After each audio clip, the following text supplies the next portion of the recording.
militares dicen que iban a las brigadas a cobrar la plata que enviaban desde la Escuela de las Américas, que era este grupo en Miami donde se entrenaban y se obtinaban muchos militares latinoamericanos en Estados Unidos. Entonces digamos que hay una participación directa tanto en lo ideológico como también de apoyo, de fortalecimiento y casi que de orden, ¿no? O sea, que no nos digamos mentiras, eso los tipos le daban órdenes a nuestros presidentes. Entonces, ¿usted qué está haciendo? Ustedes se le crecieron esas guerrillas, ¿usted qué está haciendo para atacar al comunismo? Entonces, entre esos temas de la lucha contra el insurgente hay directrices claras de Estados Unidos, ¿no? A evitar esa participación política del comunismo, para ilegalizarlo, y para combatir a las guerrillas. Y en el otro contexto, ¿sí? Porque recuerden que primero el enemigo era el comunismo, ¿no? Después el enemigo se convirtió en el narcotráfico, ¿no? El enemigo de Estados Unidos, ya una vez disuelta la Unión Soviética, se convierte en el narcotráfico. Y en el narcotráfico pues también hay un montón de anécdotas de la participación gringa, ¿no? Que se fueron sus integrantes de las brigadas de paz, incluso las que llevaron las primeras semillas. Alguien comentó acá, oye, ¿cómo financian todo este rollo? Si fifís, conservadores y liberales, el pueblo, únicamente pues los ganaderos, el narco. Pero yo considero que la principal aportación monetaria viene del vecino del norte. ¿Por qué? Porque de ninguna manera va a permitir que algo venga a ensobrecer lo que ellos consideran su América. 1, 2, su motor, a partir de que lo demuestran en 1944, la guerrilla. En este contexto de violencia y que hemos leído tantísimo, ayer estuve haciendo mi ensayo y Hannah Arendt, una sobreviviente del Holocausto, ella lo escribe y maneja información fehaciente de que la guerra y la guerrilla es la principal herramienta, muy sofisticada por cierto de los vecinos, en que nos van a tener siempre la pata en el pescuezo, dicho de modo muy coloquial. En Colombia se dio obviamente apoyo pues, supuestamente al Estado, que el Estado convertía en otras acciones o que terminaban en manos de los grupos paramilitares para hacer frente, ¿sí? Como la propia versión del plan Lazo ahí, y de temas que eran réplicas idénticas de lo que decía Estados Unidos que se debía hacer. Una pregunta. Con este escenario de conflictos, de guerra interior,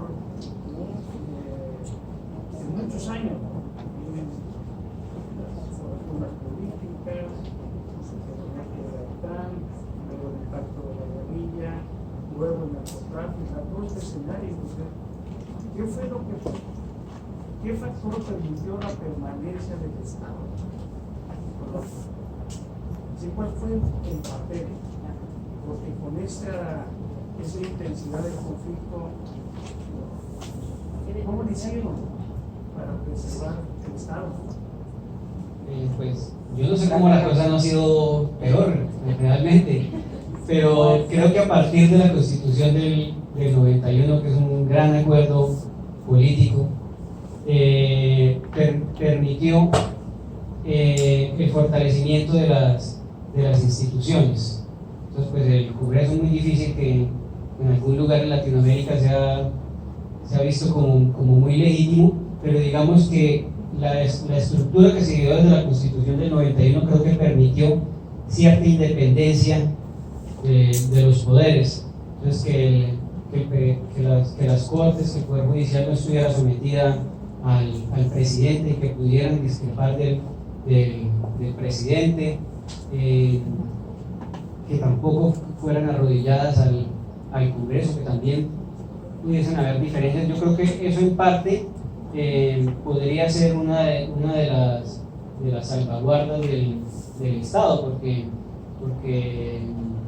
porque los paramilitares, incluso antes de desmovilizarse, adelanto esto, dijeron que tenían 3 partes del Congreso eran de ellos, ¿no?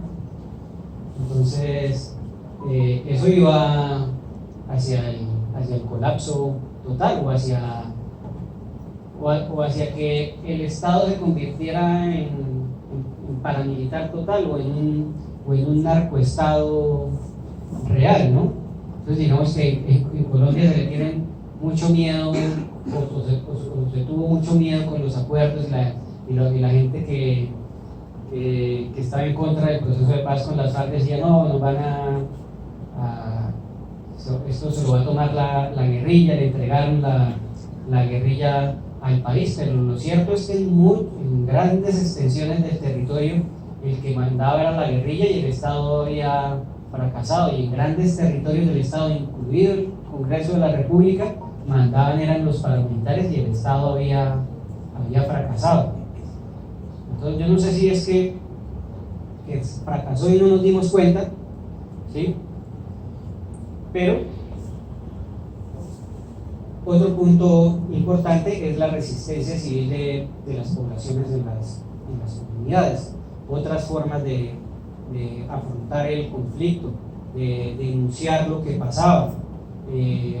Cuando esas organizaciones locales empezaron a hacerse públicas, a denunciar, a ponerse en riesgo, a pedir cambios, incluso no solo era denunciar ante el Estado, ¿no? Y pedir que el Estado actuara, era confrontar incluso a los actores armados de manera directa y llegar incluso a acuerdos con ellos para que no se volvieran a meter, o para permitieran un descanso en el territorio en específico. Entonces yo creo que parte de eso ha sido la movilización que tuvo la ciudadanía en los contextos locales, y a nivel más nacional pues también surgimiento de otros movimientos que hicieron eco de estas cosas, o incluso hasta políticos que también rechazaron, digamos, el abismo al que íbamos, y que de todas formas todavía nos falta por salir, ¿no? Entonces les decía que esos paramilitares quedan agrupados en una gran confederación, ¿sí? En el que supuestamente si algo pasaba había un máximo comandante de responsable, ¿no? Esto se da a la par de que seguían las guerrillas actuando, que seguían teniendo un poder económico importante,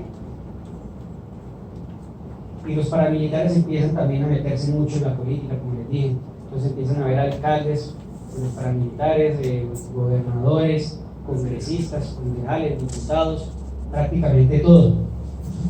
Y cuando fracasa el acuerdo de paz entre el gobierno de Andrés Pastrana y la guerrilla de las FARC, todos esos anhelos de paz, añoranzas de paz, quedan cambiadas por un profundo resentimiento contra la guerrilla, ¿no? Se les veía como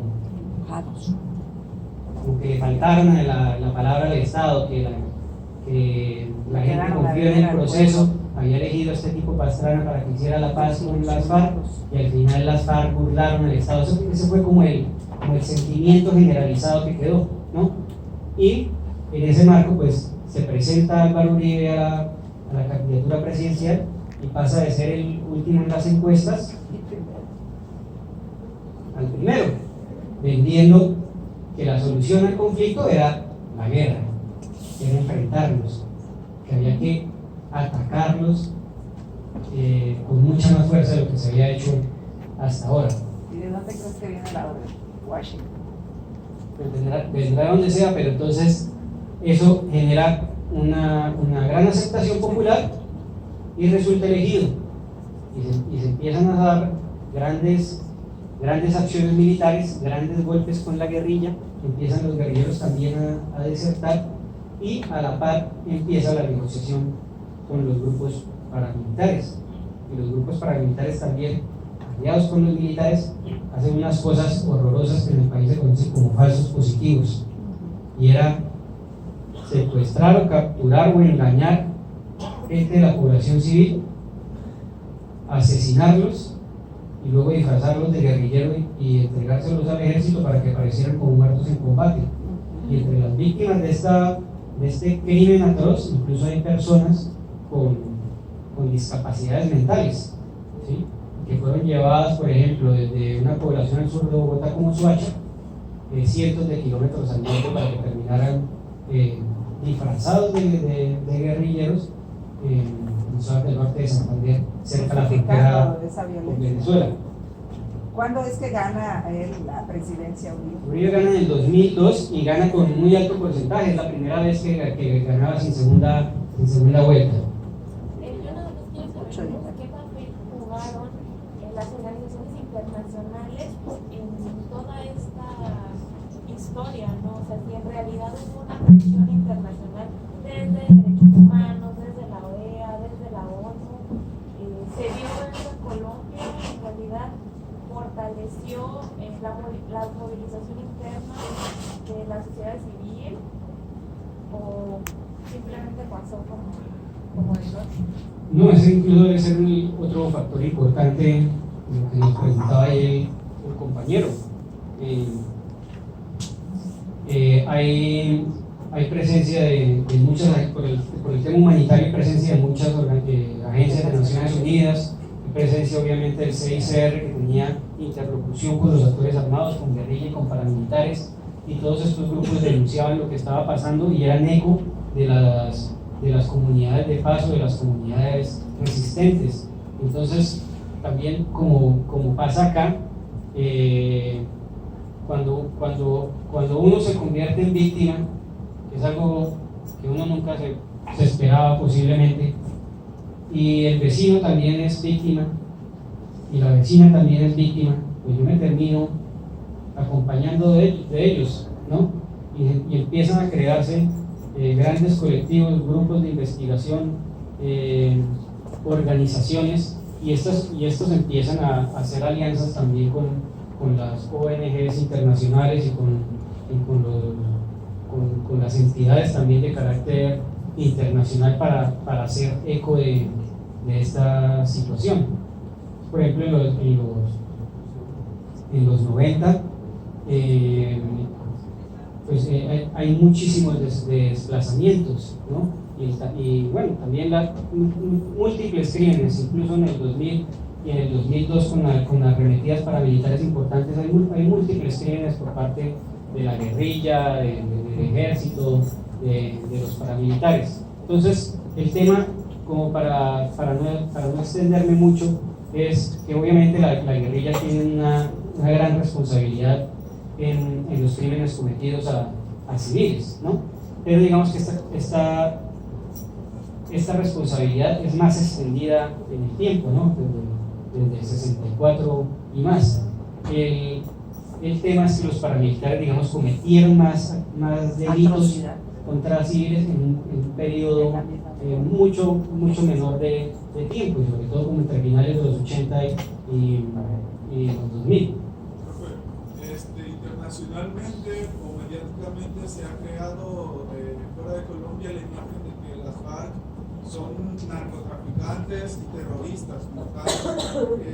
Usted ya nos está diciendo que quizá quienes incurrían más en delitos eran los paramilitares.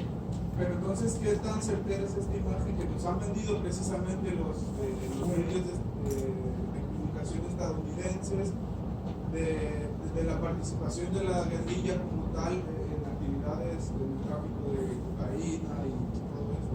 Pues para no entrar en generalizaciones, yo digo lo siguiente, que las FARC